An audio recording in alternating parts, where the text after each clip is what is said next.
Estoy en la compañía de Bartolomé Ríos, socio de consultoría de PwC, PricewaterhouseCoopers, una consultora internacional de mucho prestigio, ustedes saben, y quien además Bartolomé regularmente acude a traernos novedades, estudios, investigaciones que hace PwC a nivel internacional.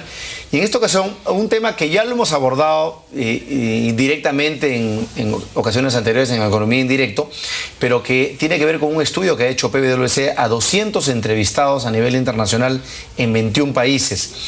¿Cuál es el tema? El tema de la brecha generacional, el tema de la sucesión de aquellas empresas familiares que por X o Z motivos tienen que afrontar sí o sí este recambio generacional, este recambio de personas de la misma familia, y que enfrentan pues una serie de dilemas, de problemas, de inquietudes sobre cómo abordar esto de la manera más eficiente, sobre todo pensando en que el ritmo de la organización, su éxito, sus metas, su logro, pues no solamente se consoliden, sino que mejoren, se potencien. ¿Cómo está, Bartolomé? Un gusto, como siempre, conversar contigo. ¿Cómo estás, Mario? Gracias. Cuéntanos un poquito cuándo has hecho este estudio y qué principales resultados nos puede brindar. Sí, a ver, este estudio se ha hecho entre febrero y marzo de este año. ¿Ya? Ha salido publicado en abril, son 207 entrevistados de 21 países, que son personas que están a la espera de una posible, de tener un rol de sucesores, o sea, de los padres. Aquellas personas que tienen la expectativa de la posibilidad de asumir el manejo gerencial. Exactamente. No necesariamente lo van a hacer. Entonces, de repente sí ¿saben si les toca o no les toca? No saben todavía. Entonces ellos tienen una visión, oye, ¿qué pasará? ¿No es cierto? Tengo expectativas, me involucro, me engancho con la empresa familiar, o en realidad tomo una ruta diferente. O me voy y abro mi propia empresa, ya veo qué hago. Exacto, ese es el universo. Qué interesante. Y es un estudio bien interesante porque nos da luces, como tú dijiste hace un rato, sobre algunos temas que son críticos para estas personas. Y también para los padres. Correcto. En la manera como vislumbran una posible sucesión intergeneracional. Perfecto. ¿Okay? Mira, como ya sabemos, esto lo hemos comentado en otras entrevistas, hay que partir de la premisa de que entre 80 y 90%, dependiendo del país, de empresas familiares no llega a la tercera generación. Este estudio lo confirma. De la muestra de más de 200 entrevistados, hay un 12% que se prevé que llegue a la tercera generación. ¿Eso qué? ¿Que la empresa se vende antes, se transfiere? Uno se vende antes, otro desaparece. Una tercera opción es que los empresarios, los accionistas familiares entran en un conflicto irresoluble, ¿no? Correcto. Entonces, eso. Y fíjate, acá también surge un dato que es que 1% de esta muestra llega a la quinta generación, solo 1%. O sea, en realidad el nivel de sobrevivencia generacional es la excepción. Es una excepción. Así es. Okay. Eso quiere decir que aquel pionero que creó su empresa con éxito debería siempre tener presente que de repente no llega a trascender más allá de una o dos generaciones. Tal cual. Ahora, terrible circunstancia, ¿no? Porque uno pensaría que no fuera así. Uno tal vez asumiría que hay una mayor continuidad de la empresa familiar, pero la realidad nos demuestra, y este no es un hallazgo reciente, la realidad nos demuestra que ese no es el caso. Ahora, lo interesante de este estudio es que se enfoca, las entrevistas han sido hechas a estas personas, como te digo, que están con la expectativa de una posible rol de liderazgo en la empresa familiar. Me hablabas de 3 brechas que son, creo que, importantes. 3. Una, las describo dentro de un rato. Una es la brecha generacional, la segunda es una brecha de credibilidad y la tercera de comunicación. ¿Okay? Respecto a la primera, y voy a usar términos en inglés porque en realidad no encuentro opción en español.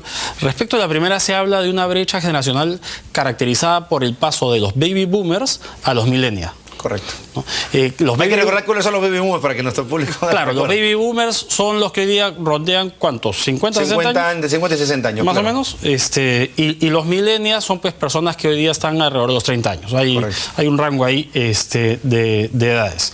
Entonces, A diferencia de lo que pudo haber pasado hace 100 años en una transición intergeneracional, hoy día, en estos últimos 30 años, los cambios en el mundo han sido dramáticos. Entonces tú tienes cambios en tecnología, tienes cambios en disponibilidad de información, tienes cambios en globalización que afectan de manera muy marcada a las nuevas generaciones. Y por lo tanto, se distingue esta brecha entre estos baby boomers, que son los que transferirían, y los millennials. Ahora, los millennials, un porcentaje significativo de ellos menciona que de recibir la batuta de la organización tiene una expectativa muy importante de cambios significativos en la empresa. Harían cosas diferentes a lo que han hecho sus padres o sus abuelos, qué sé yo, ¿no?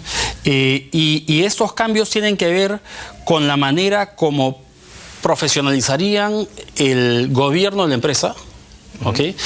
Temas que tienen que ver con gobierno corporativo, con órganos de lo que comprende el gobierno corporativo, ¿no? Órganos de gobierno, profesionalización del directorio, distintos comités que puedan contribuir a una mejor y más transparente toma de decisiones, y a procesos más rigurosos en temas en la función financiera, en áreas financieras. ¿Por qué? Porque las empresas familiares, muchas de ellas, abren su capital en determinado momento, y los inversionistas que están evaluando ingresar a esas empresas necesitan tener algunas garantías para que sea una inversión para segura. Entrar, después de repente salir, en el caso de private equity funds, claro, etcétera. ¿Okay? Perfecto. Entonces esa brecha generacional, 1. 2, una brecha de credibilidad. Estos jóvenes, estos millennials, lo que señalan es que una de sus principales dolores de cabeza, uno de sus principales temores es no lograr la credibilidad. La confianza de parte de los antecesores. No solo de los antecesores, sino de los que trabajan en la empresa, de los colaboradores de la empresa que no son accionistas. Vale decir, ¿por qué yo, vamos a ponerlo en sencillo, ¿por qué yo, hijito de papá, hijita de papá, voy a ser reconocido profesionalmente? Entonces, ese trabajo hacia ganarse la credibilidad, muy relevante para esas personas que están entrando. Entonces, lo que esta muestra nos dice es que casi la mitad de los entrevistados ha optado por trabajar fuera de la empresa familiar por un periodo relevante antes de entrar a la empresa, para acumular credenciales y entonces posicionarse cuando entrar con mejor pie. Entro a la empresa familiar, sé que no lo están haciendo porque soy el hijito o la hijita de papá, sino porque tengo experiencia, conocimiento y cosas que mostrar. Tal cual, ¿no? Entonces, esa brecha número 2. Y la brecha número 3 tiene que ver con temas comunicacionales. ¿Okay? La forma como se plantea la comunicación entre padres e hijos, y la forma como se plantea la comunicación entre primos hermanos, primos segundos que están en esta siguiente generación manejando la empresa, es altamente percibida como altamente relevante. ¿Okay? Y eso lo hemos visto ya en otros temas. La conflictividad, la capacidad de prevenir conflictos, lo que naturalmente depende de la calidad de la comunicación, esa capacidad de prevenir está asociada a el potencial de supervivencia en el tiempo de la compañía. Correcto. Entonces, interesante el estudio, porque lo que nos está diciendo es, oye, fíjate, vamos a aterrizar en temas muy podría decir uno, obvios, pero no por eso no relevantes, ¿no? Así es. Una pregunta, Bartolomé. Sí. Me has descrito muy bien estas 3 brechas, pero por ejemplo, ¿se podría concluir que el millennial o el representante del grupo millennial tiene mayor facilidad de apertura para la profesionalización de la empresa que los baby boomers, que los antecesores? ¿O no necesariamente es así?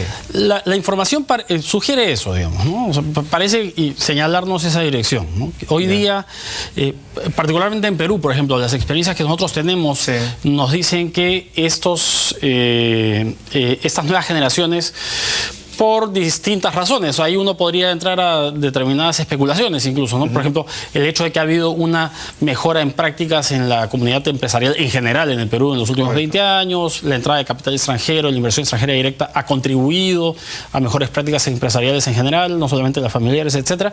Entonces tú podrías suponer que estas nuevas generaciones están más abiertas a la profesionalización. Hay temas que tienen que ver con el gobierno corporativo, ya he mencionado, que es un tema que hace 30 años no estaba en la mesa, ¿no?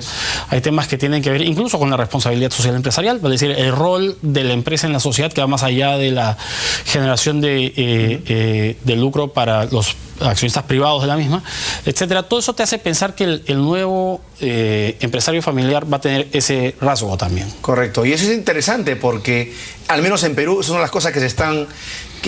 por ahí va mucha la expectativa de las nuevas generaciones. Por eso que me parece que el primer gap, el gap generacional, te lleva a pensar eso. Yo haría cosas bastante diferentes o diferentes de las que han hecho mis antecesores.